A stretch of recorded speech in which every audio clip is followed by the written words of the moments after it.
Hi, இன்றைக்கி எங்கள் வீட்டு ஆளுங்களுக்கு என்ன சூப் பண்ணி கொடுத்தேன்னு பார்க்கலாமா? இன்றைக்கி வந்து முடவனாட்டுக்கால் தான். எல்லோரும் முடவாட்டுக்கால்னு சொல்லுவாங்க. இவன் மட்டும் முடவனாட்டுக்கால்னு சொல்கிறான்னு பார்க்காதீங்க. இதோட ஒரிஜினல் நேமே முடவனாட்டுக்கால் தான். இது எப்படி பேச்சு வழக்கில் இந்த மாதிரி பேர் ஆச்சு அப்படின்னா, ஆட்டோட கால் வந்து முடமாகி, அதாவது உடஞ்ச ஷேப்பில் இருக்கனால இதை முடவாட்டுக்கால்னு அதே பேச்சு வழக்கில் கொண்டு வந்துட்டாங்க. இதில் 1 2 நன்மைகள் கிடையாதுங்க, 4000 நன்மைகள் இருக்குதுன்னு சொன்னால் நம்புவீங்களா? ஆமாம்.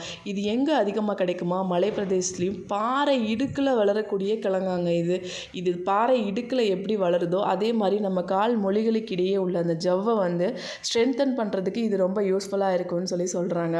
அது மட்டும் இல்லை, இது இம்யூனிட்டி பூஸ்டருக்கு வந்து ரொம்ப இன்க்ரீஸ் ஆகிறதுக்கு ஹெல்ப்ஃபுல்லாக இருக்குது. ஏன்னா ரீசெண்டாக ஒரு வீடியோஸில் பார்த்தேன், கொரோனா பாசிட்டிவ் இருக்க பேஷண்ட்ஸ்க்கு வந்து நிலவேம்பு கஷாயம் ஒரு பக்கம் போயிட்டு இருந்தாலும் இந்த முடவாட்டுக்கால் சூப் வந்து கண்டினியூஸாக கொடுத்து அவங்களுக்கு வந்து இம்யூனிட்டி பூஸ்டர் வந்து அதிகமாக இருக்குன்னு சொல்லி ப்ரூவ் பண்ணியிருக்காங்க. ஸோ உங்கள் வீட்டில் இருக்க பெரியவங்களுக்கும் குட்டீஸ்களுக்கும் பண்ணிவிட்டு எப்படி இருக்குன்னு எனக்கு கமெண்ட் பண்ணுங்கள்.